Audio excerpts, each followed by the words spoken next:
Welcome here to the FWA review, where we are joined by Elton John and another superstar of football the world over, Neil Ashton, presenter of course of the Sunday Supplement, NBC insider and chief football writer? Chief football reporter. Couldn't we get Elton John? Well, he's coming later. Oh, he's coming later. He's going to send us off in style. It'll be more entertaining, that's for sure. Certainly not much more entertaining than the last 20 minutes of this match. The verdict, are they divers? More to the point, what a thrilling climax. Yeah, massive. Yeah, it was a stunning game, actually, and everything that we want to see in the Premier League, everything we enjoy writing about, everything we enjoy talking about. I know that Jurgen Klopp wasn't happy with the standard of refereeing. I think he's probably been proved wrong, given the number of times we've seen the decisions replayed and the scrutiny and the analysis of the decisions. Dele Alli, unfortunately for him, not the best day for him on the field. A difficult day because he's getting a reputation, and when young English players get reputations, it becomes very, very difficult for them to shake it off. And that's something that he's going to have to work hard at to establish himself. We know he's a top-class player, we know he scores goals, and we know all about his creativity. But what you don't want in this game is a reputation as a diver. Paul Hayward writing as well about Salah's goal and saying it will be much forgotten about because of all the controversy with the decisions, but Messi-esque. Yeah, it's one of those great moments of the Premier League, and we saw one of the great games a few weeks before that when Liverpool beat Manchester City 4-3 at Anfield. Some great goals in that. I don't think we need to forget Salah's contribution to the game, and he's had a brilliant season as well. What a return to English football, considering the way it worked out for him, or the way things played out for him at Chelsea, when nobody would be able to say that he was a success. Whereas at Liverpool, he's been outstanding. So I don't think it'll be forgotten because it was such an exceptional strike. Plattenberg and Pohl both writing in the papers today and disagreeing with each other, which proves that VAR isn't always going to provide all the solutions. No, and I think we've seen the difficulty of VAR certainly in an FA Cup tie that I went to, Chelsea-Norwich, the third round. It was the third round replay, wasn't it? And I just watched the game with some friends that night at Stamford Bridge in the East Stand, high up in the East Stand, and we had no idea that VAR was even being used. And you have the difficulties with communication and the difficulties of what is a clear and obvious error by a referee, because we all have different interpretations of exactly what does that mean. At what stage of the game would we agree is clear and obvious error?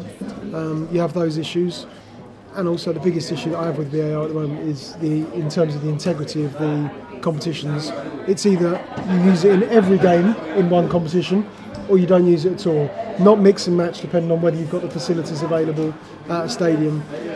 Had it been used yesterday, had it been officially used at Anfield yesterday, then perhaps we would have seen a different outcome. But actually, given our reviews and given what we have seen with the benefit of the replays, I think the scoreline would have remained the same and have reflected that. Pep's subs bench and the fact that Manchester City players are being targeted, agree, disagree? Well, he says he's being butchered, Raheem saying. That was the phrase that he used. Very emotive language, and I thought Guardiola was right to raise it. And the reason I say that is because I was at Cardiff for the FA Cup tie when it was premeditated, the type of challenges. It wasn't just that little bit of physical aggression, and of course it was the classic, let's see if they're up for it. Joe Bennett's challenge. I know he's apologised a million times, and that's all well and good. That's very nice of him to apologise for the challenge he put on Leroy Sané. But the fact is, Leroy Sané is out for 6 or 7 weeks and may not play again this season. And this is a club that's going to try to win Premier League, Champions League, Carabao Cup, FA Cup as well. We want to see the best players. I think English football has changed. It's evolved. I think if we go back into another period of time, the game was played in a different way. The pitches were very difficult to play on. You had to be more durable as a footballer, just simply because the hard-going nature of the pitches. They were muddy, the conditions were more difficult. Now we have perfect pitches, and we want to see skillful players flourish. And we won't see skillful players flourish if they're subjected to the type of challenges that Manchester City's players. They're not alone in this. So we see Manchester United. But but it has been highlighted because City are so good. They want to play the game a certain way. That's clear. They're very stylish. They're very cavalier when they go forward. but also they're paying the price because they've got so many injuries, which is why Guardiola made his protest at the weekend and put 6 substitutes on the bench. How many I think Jose Mourinho would have. Yes. That's another one at the weekend, of course. But when that one's in isolation, whereas I think we can look at a number of the challenges that Man City's players have been subjected to over the last few weeks and think, okay, people are trying to find a different. They're not trying to play football against Man City at the moment. They're trying another route, and it's a route that we're not comfortable with anymore. Good. We're here at Watford, which is going to take this football review immensely, but Conte's on the brink. Do you concur? It's another hamstring injury. To Barkley, yeah. It's certainly on the brink, in the sense that people at the football club are talking openly about the future, and it's a future without Antonio Conte. That there's going to be a change, and that change will probably come at the end of the season. He charmed the media last season. He charmed the Chelsea fans. All the running on into the crowd, jumping into the crowd after Chelsea goals, important goals, and he stitched himself into the emotion. And of course, that Chelsea fans love that, and they would. And they've taken him to their heart. But this season, I think there's a different feel about him. That it's not the same excuse. It's a different excuse that he's using, and to try to explain away the team's misfortunes or why they're not playing well. I do believe, although it's obvious that there's going to be a change, it's fairly obvious just by the mood and the manner of people at the club. He needs the games against Barcelona. He does have to play those Champions League games against the best team in the world right now, the most aesthetically pleasing team in the world. He's got to have those 2 legs. It may not be pretty, and they may get beaten. It may be a big defeat, maybe a heavy defeat. But Conte is the manager of the club that took them back into the Champions League and got them back into the second round of the competition, into 2018 and still in it. Needs the opportunity to pit his wits against the best team in European football at the moment. Defoe named as interim coach, stepping up from 21. It's interesting that it's just interim, but Conte wanting, according to Steve Bates, to wait until at least last it out till this Man United clash. How ugly can this get?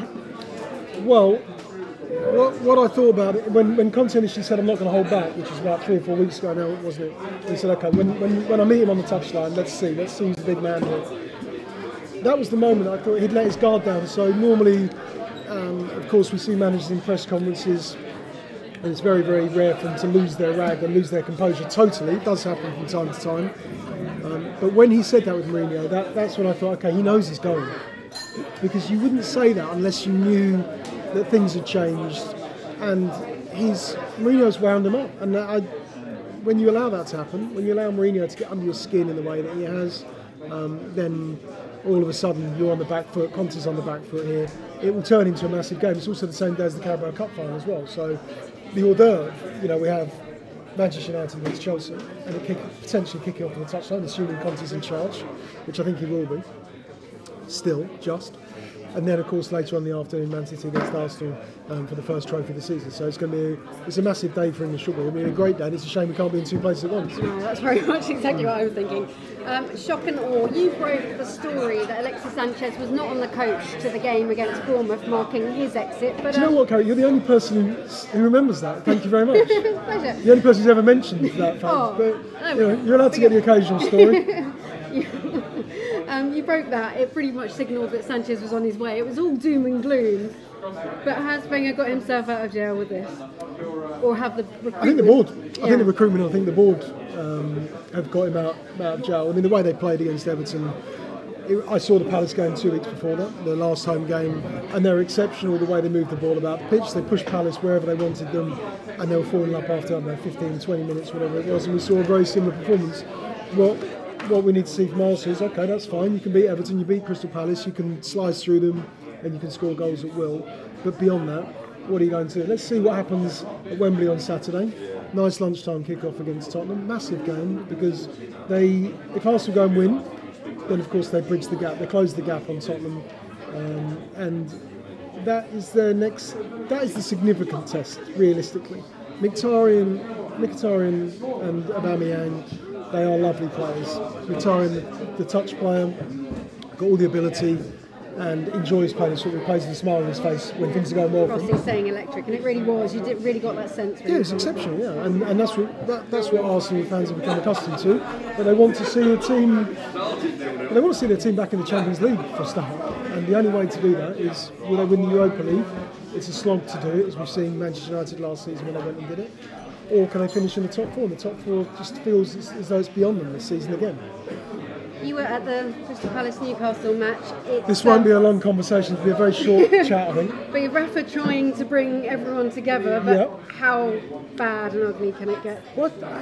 You know what, there were times yesterday at Stones Park, it was absolutely freezing, but notwithstanding that, because everyone else in the stadium was, the Newcastle fans who travelled there in their numbers, a good sort of 2,000-3,000 of them, they are still angry and they're still frustrated, with Mike Ashley. I was a bit of sympathy with Ashley in the sense that I don't see anyone else putting £170 million interest-free loan into the football club. If they are, if anyone else is prepared to do that, step forward. But I don't see anyone else. I don't see people queuing up at St James's Park to do it. But they hate the guy.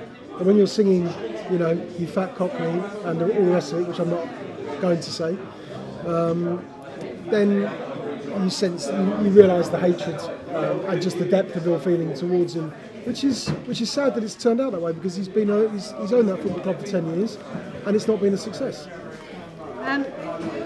One of the absolute stories of last week, brilliant journalism from Matt Lawton, incredibly sensitive, subjective in some ways of telling it, but don't sign any more African players, something you don't really, in 2018 you hope is well behind. There's two elements of this that they felt the dressing room had too many. It was affecting the balance, much as we said with French players in Newcastle a while back, but to start talking exclusively about African players being disrupted is the right decision to make, the right protocol from West Ham after this article came out? Yeah, I think that we have been treated and spoilt to a Cosmopolitan league. We now have that, we encourage that, and we have allowed that to happen, and it's been for the benefit of English football in the Premier League, because we get to see the best players in the world come and play football here. When you encourage that, and when you give players from other countries, and that doesn't mean just Africa, but wherever players come from, wherever they're sourced from in the world, when you give them that opportunity, you have to respect them, and you have to respect their culture, their profile, the country they came from, and sometimes their beliefs, sometimes their religious beliefs, because we have seen players in the past who haven't been able to play in certain, or haven't played in certain situations. But we've encouraged that, and when you encourage that, you need to respect it. And West Ham's head of recruitment, Tony Henry, didn't respect that, and those emails were, as any right-minded individual would come to the same conclusion, that they are inappropriate. Whether they are whether we could argue, we could make a case to say it's aggravated racism, but certainly they are certainly the emails are inappropriate and disrespectful to the players, and it of course throws up a myriad of issues for West Ham to resolve in their own dressing room now, because you can understand that people, when you have an employee of a football club who's prepared to say that on an email about players, some of whom were in that West Ham dressing room and some of whom that they considered signing, then you have a very, very difficult task to persuade those players that, well, come on, let's get some results for West Ham. I think, well, why should we? When your true beliefs, beyond all the glitz and glamour of the Premier League, your true beliefs are actually in this email, and that's the difficult situation for West Ham to resolve. And on the background of that, the journalism behind that story from Matt Lawson, excellent. Yes, exceptional. Yeah, Matt's a brilliant journalist. I was going to say football journalist, a brilliant sports journalist, and the position that he's in at the Daily Mail, and the esteem and the respect that he has in his profession is incredibly high, and is a first-class journalist, and that is another example of his first-class, his attitude to the job, his commitment, and his commitment to exposing people who behave in an inappropriate and ill-conceived manner. Fantastic journalism. A bit of a lighter side of life. Alison Rudd, catching up with Neville Southall, who's become a bit of a cult figure. Yeah, it's great fun, Neville, isn't it? And if you follow him on Twitter, you come across his tweets from time to time. He's he was always a character as a footballer. I remember the infamous protest at Goodison Park when he sat down, when he came back out. I don't know if he even went in for the half-time team talk, did he? But he sat down by the post one day and just sort of, made some sort of protest on the field at Goodison Park. He wasn't going to go in for the half-time team talk. He's good fun. And those, I noticed actually in our industry that those nostalgic interviews are becoming a big part of what we do now. Maybe it's because we don't have the same access to dressing rooms and time with footballers that we used to have in the past, that we'd be able to request interviews and clubs would be a bit more amenable to helping us with player requests. And I think clearly there's a distance now between the media, written journalism, written newspaper journalism and football clubs. Because that type of journalism where you can go and sit with Neville Southall for, I don't know how long Ali was with him, maybe an hour, 2 hours, who knows. But where you can go and sit down with someone for that length of time and trawl through the great moments of his career, because Neville was once the best goalkeeper in the world, unquestionably. At the height of his Everton form, he was the best in the world. Those interviews are those nostalgic, it trawls through a career and journeys and walkthroughs are becoming an interesting feature of our industry. And there's something the Mail do a lot as well, is they go back in time, and it used to be restricted to FA Cup ties, that there'd be something that an FA Cup tie would throw up and we would go back through time into a journey to another era. But actually on a daily basis we see more and more of that happen now. But it's good to, it's good fun. They're always great to sit down with some of the greats and have a chat about their career in a way that we perhaps don't get to have a chance, don't get to do with modern day players. Which gives me a chance for a bit of an apology, because last week there were so many lovely romantic FA Cup stories, so much great access, that I did miss off two really good talking points. Laurie Whitwell did a really lovely piece on the new Riyad Mahrez potentially in Debate, this player that they've signed from second division France, who really isn't quite ready to step into Mahrez's shirt. It was quite a nice find, lovely piece. It's a really exciting prospect. Well, he did brilliantly, didn't he, in the FA Cup tie, and that's in an era when we know so many of the players, to be able to pluck a footballer out of European football, second division, and to bring him in, and also to have the confidence as well. This is someone that Claude Puel talked about, that he'd known about. This is one of his signings.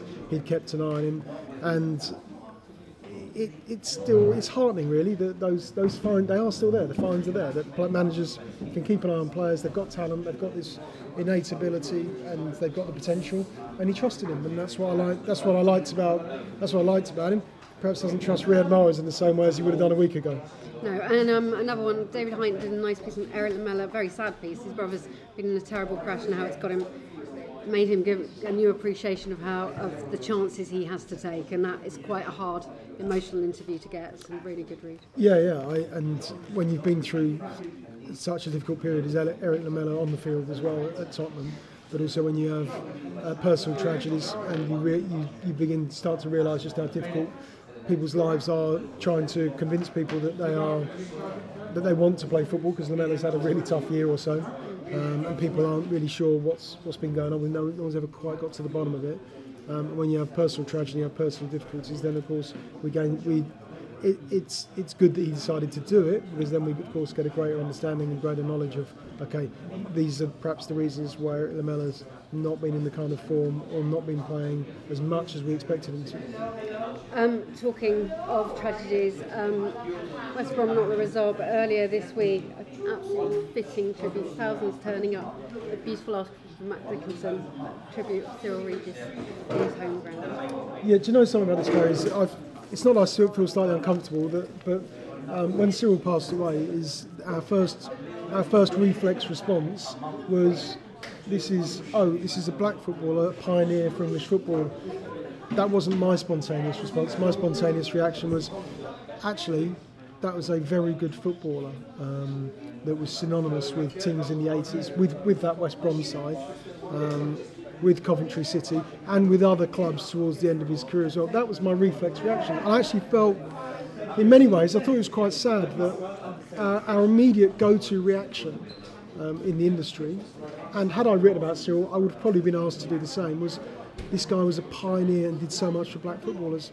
Yes, he did, but at the same time, this is a guy who's got a loving family. He's left a family behind.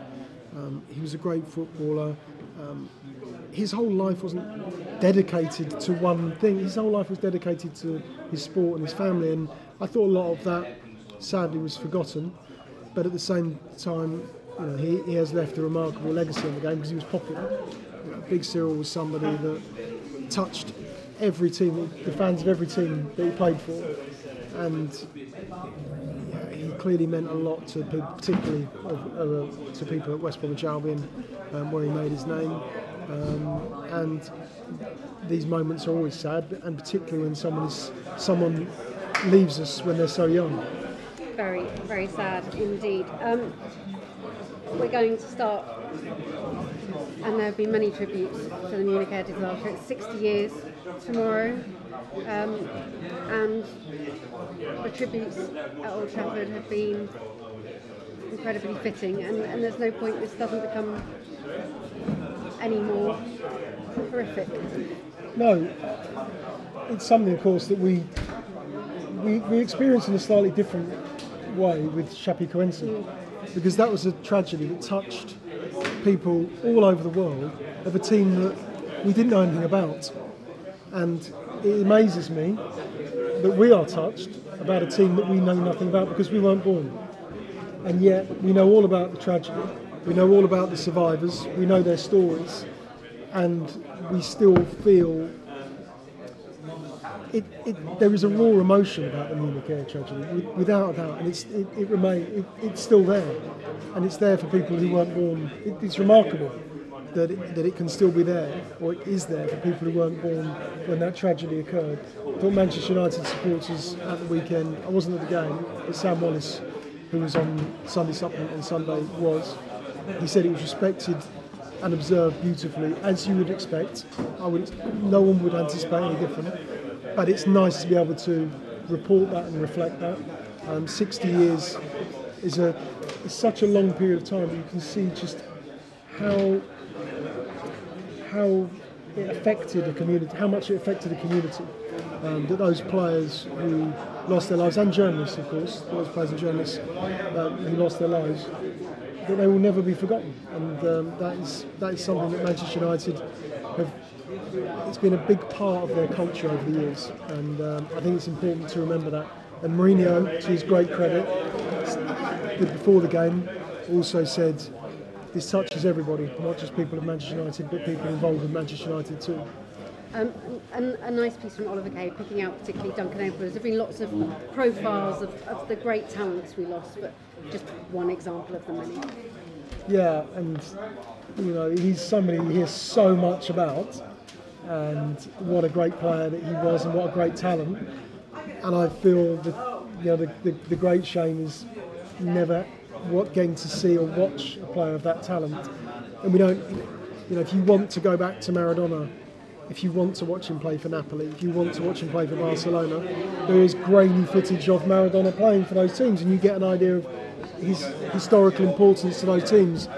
We don't, unfortunately, have the benefit of the same footage with Duncan Edwards. But what we do have, even with the passage of time, is we have people's memories, and some of them are reflecting on his piece at the weekend. Now, sadly as well, 8 journalists lost their life in the Munich Air Disaster. Paddy Barclay's written a tribute piece to be on the FWA website this week. Also a book coming out called The Day 2 Teams Died, giving that a plug. It's by Roy Kavanagh and Carl Abbott. A little history of the journalists. In the case of Chapecoense as well, we lost personally a few people I knew at my time out in Brazil, and colleagues, and it's desperately sad. But at a time that they were high-profile celebrities as well, much like you are today. Yeah, well, I'm not one of that. I'm not in that category. But those guys who commit their lives to playing football, and when you commit your life to playing football at the highest level, as the Manchester United players did in the Munich Air tragedy, and also the Chapecoense players, is that they commit to spending a lot of time away from their families, a lot of time in the air, a lot of time travelling from hotels, and that gives you another sense of perspective about the kind of people that they were, the kind of commitment, the application they have to have, and the desire. And unfortunately, these tragedies do occur from time to time, and when they do occur, as in the more recent example of Chapecoense, they do touch. They touch the football world, and it makes you sympathise and respect those players and their jobs, and what they do and what they left behind, which of course is their families as well. As we wrap up this Football Writers Review, a little mention of the North East Football Writers dinner on the 25th of February, and there's going to be a special tribute to Jemaine Defoe. I thought you were going to say to me. No. I think the way you did that, I thought, okay, to me. Well, maybe I've never there's a worked surprise in the coming up. Yeah, there's an envelope. I haven't written on it yet. We'll think of something to give you a tribute to. But Jemaine Defoe and Bradley Lowery, and how much that touched football. And his family will be there too. A wonderful moment. Yeah, I mean, his commitment to Bradley, and over time, you know, Twitter, Jermaine's own thoughts, and to think about someone in the way that Jemaine Defoe thought about that little boy, and to spend so much time with him. And it's not, you have to find the time, because he's got a career, he's got a professional football career, and he has to dedicate himself to that as a footballer, to the training, to the travel, to the matches, to the focus, and to think about those matches. And then beyond that, he's got his own personal life as well, which he's entitled to, and we respect that too, and respect his privacy. And then beyond that, he's gone further as not just a footballer, but as a person, developed as a person. Said, I will embrace this guy as well, and spend a lot of time with him, which is what Jemaine did. And I think there's a lot to be said. There is a lot to be said for that. It's not I think, there is a lot to be said for that. It's an incredible gesture, because Bradley Lowery became part of Jemaine Defoe's family. He would look upon him as a part of his family. And that's when something like that occurs in somebody's life, I think that's a special memory. And it's sad that Bradley is not around to see Jemaine receive that award. But that award and that award will of course be in Bradley Lowery's memory. So for all the cynicism and the grabbing of money for the transfer window, some lovely examples of how football can help and bring tribute to the greats. Thank you so much for joining us. Pleasure, Carrie. Anytime.